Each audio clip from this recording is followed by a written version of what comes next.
Welcome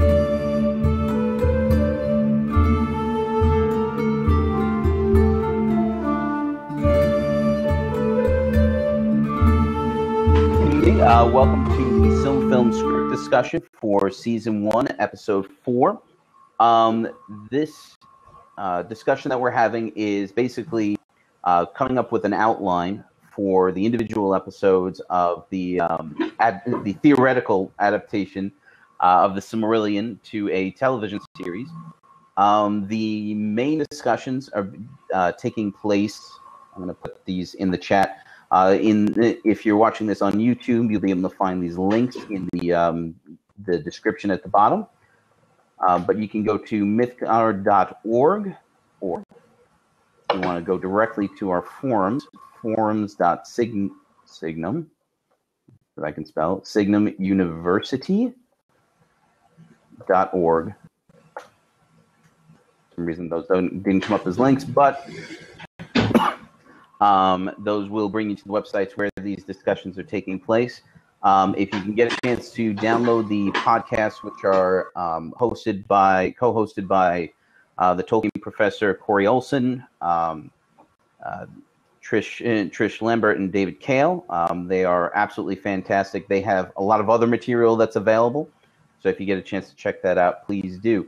At the moment, we're here. I'm Nick Palazzo, and I'm here with Karita Alexander, and we're going to get started. Did you get a chance to go over the podcast at all, covering this episode? I did. Okay, all right, cool. So I did. I re-listened to the podcast. Okay, excellent. I was listening to it earlier today. I feel like we do have a little bit more material to work with this time. I feel like what they set out for us is a lot closer to where we need to get this time than we were before. So what they really did not discuss in any kind of detail is what we want to see happen in the frame, if at all. Yeah. They didn't go over that even a little bit. So do we want to have the frame in this episode?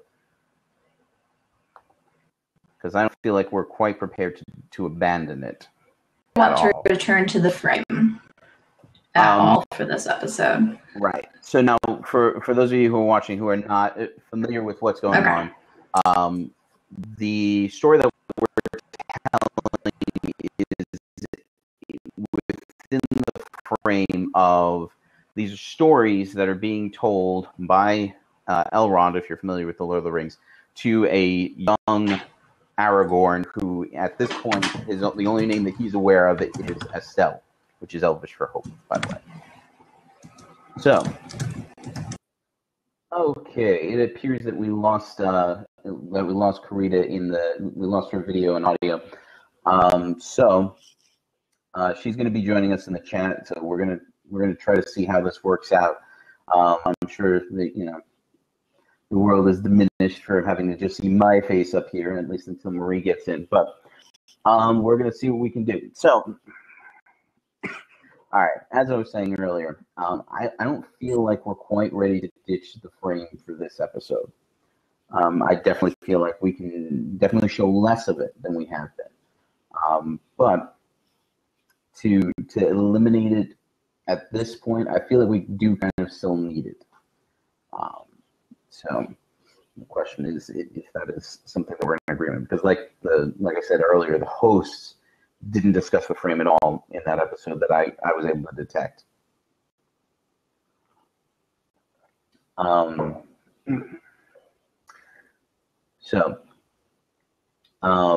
if we do go into the frame, yeah. Okay. So the question is, what are we doing with it? Do we go back into the library, for example, for this episode? We didn't really discuss that for the last episode either. Or do we take them somewhere else? Do we take them somewhere else in Rivendell, in Imladris, to kind of begin their discussion of who Melkor was? Marie's here. Awesome. To begin this discussion of who Melkor was and how he began to influence the world of Arda in the I believe we're still kind of in the Valaquenta here. We haven't quite gotten into the first chapter of the Quenta Silmarillion. Marie, feel free to join whenever you can. Karita, we're having some trouble getting her audio and video to work together at the same time. So if you would like to join at any time, I would appreciate it. Yeah, okay. Cool, that's fine. All right, so Marie's going to be joining us in a little bit. All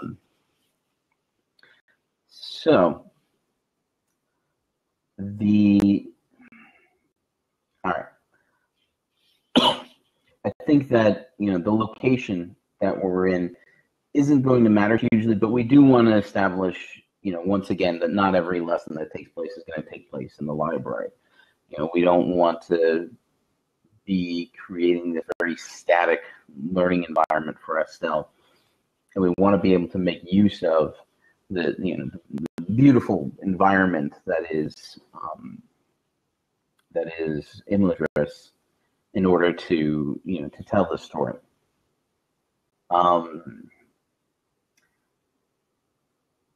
the question is that what is Elrond trying to get at in telling the story? I think he already talked to Gilraim about the importance of understanding what the darkness is and how it influences people, because otherwise it's if you don't understand what it is, it's all too easy to fall victim to it.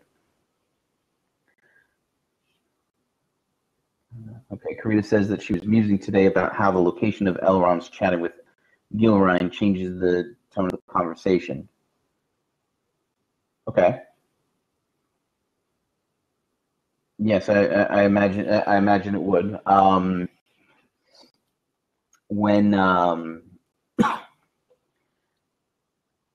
So suggesting that perhaps in the episode prior to this, when Elrond and Gilraim are talking about something, it's not necessarily in the library where Elrond is is the lore master. Maybe some place that puts them on more equal footing or something like that. Is that what you're referring to?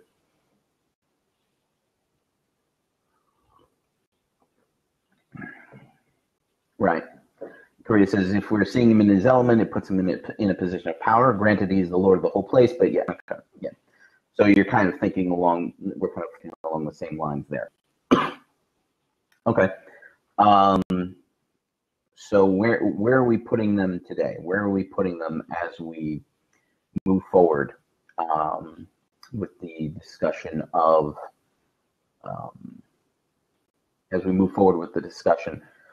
Melkor in Arda? Okay, because now we're out of the Timeless Halls, we're out of the Void. So we're going to be spending a lot of our time in the natural world.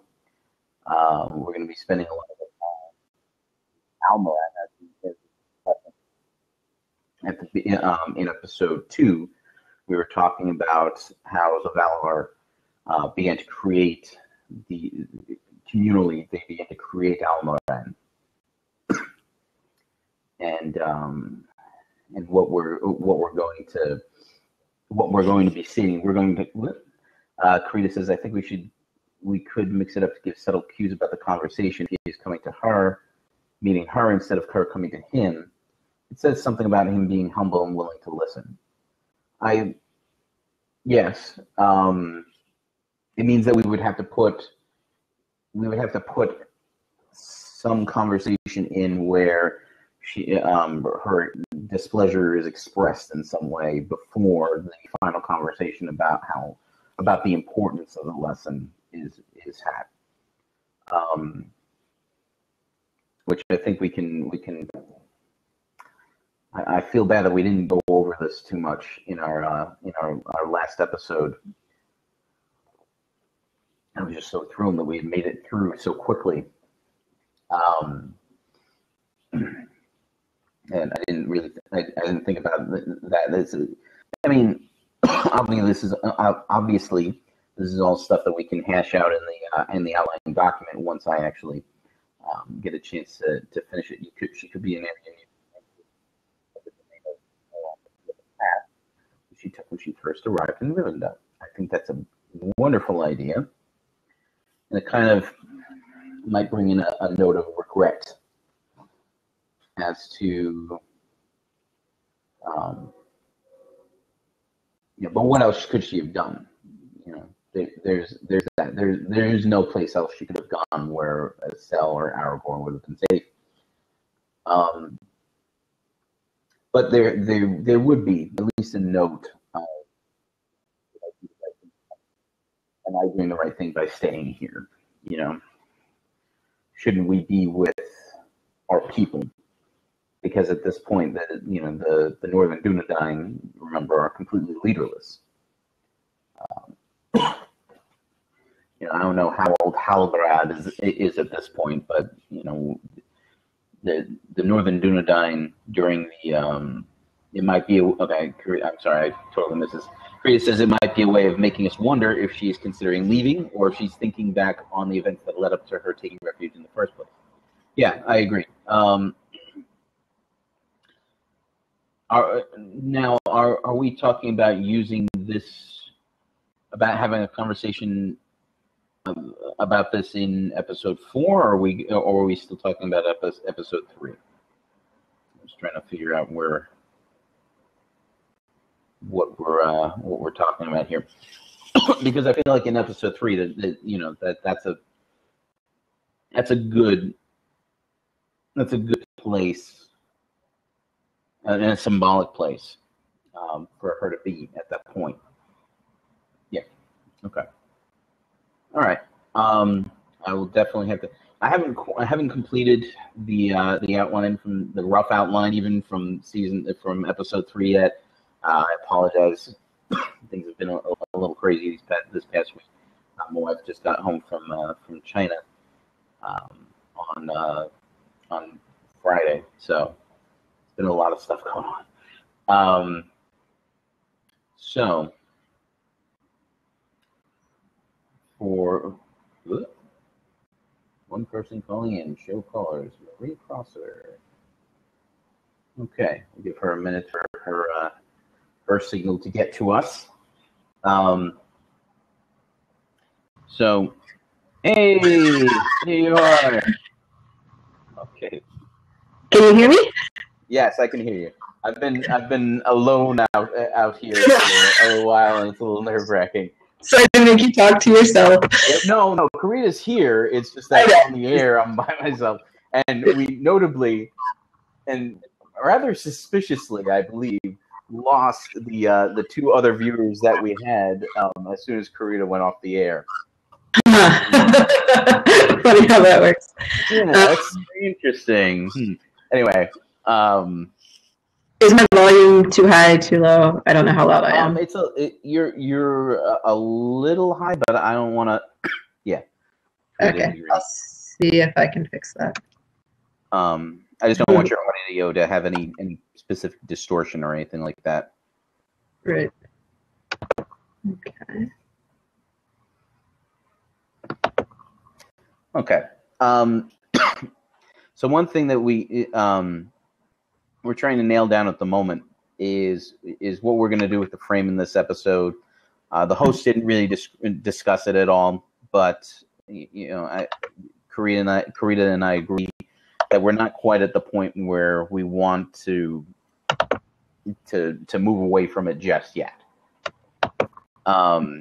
We certainly won't need it as much in this episode as we have in the previous 3, but I do feel that we are going to need it. So the question is, what's happening? Which means that we need to know what lesson is Elrond trying to convey by telling Estelle this story. Mm-hmm. Because we're basically ending on a high note for Melkor. Yeah. This is very much a weird lesson to be teaching. Like, this is a story of how Melkor kind of got in with all the Valar and messed up the whole world, but no one could see it. Yeah. It's like, wait, what? Well, So, I mean, I feel that, and I believe Professor Olson has said this. I don't know if it was in this episode of the podcast or another, where he referenced, and I think it's Elrond who says it, that nothing begins as evil. Nothing truly starts out evil. You know, and we see this every time that we see evil acts being perpetrated in our world. Yeah, nothing is evil in the beginning. Exactly. Created is the direct. Is that Elrond who says that? I believe so, but I'm not entirely certain.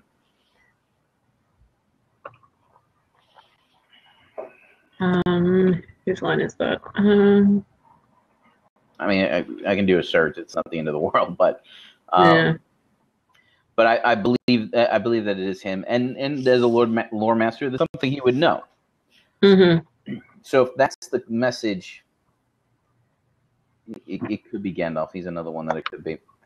But if that's the message we're trying to tell here, because obviously, yeah, I think you may be right. I think it may be Gandalf.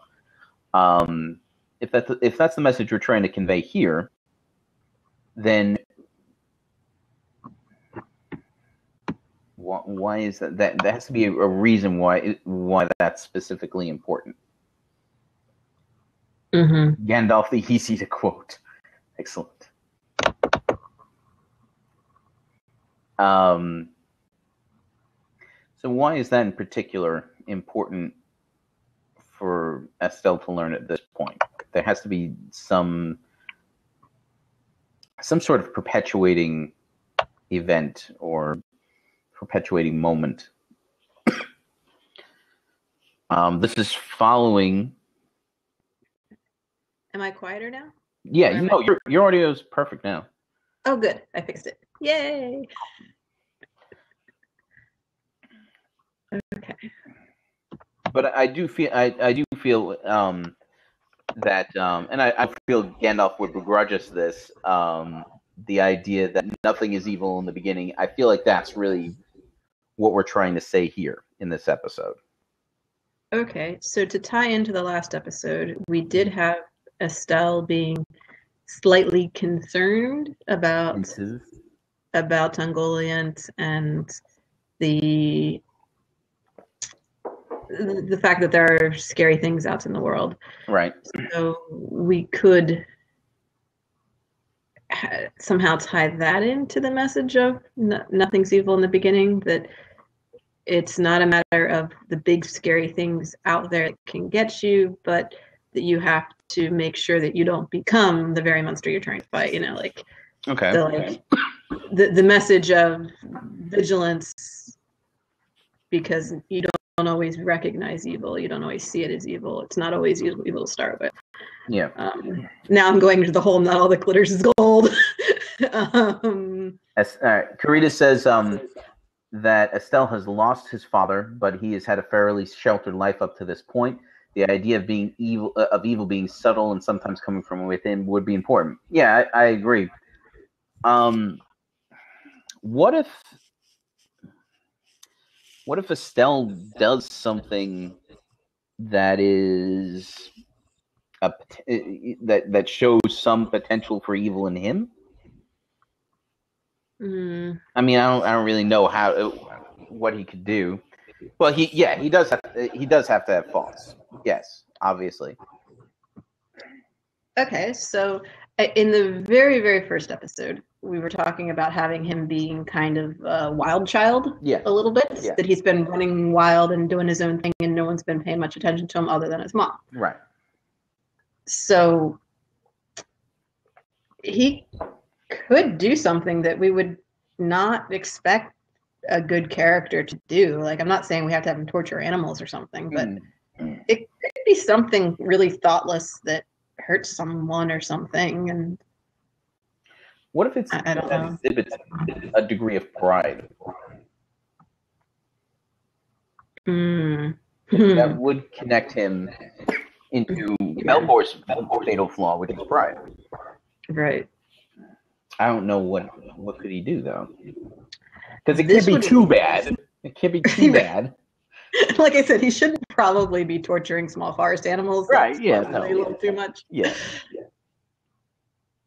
Yes, being prideful tends to be the downfall of all the bad guys. Yes, Karita, I agree. Except on. And it would also play into Elrond's reasoning for saying, "Don't tell this guy who he really is."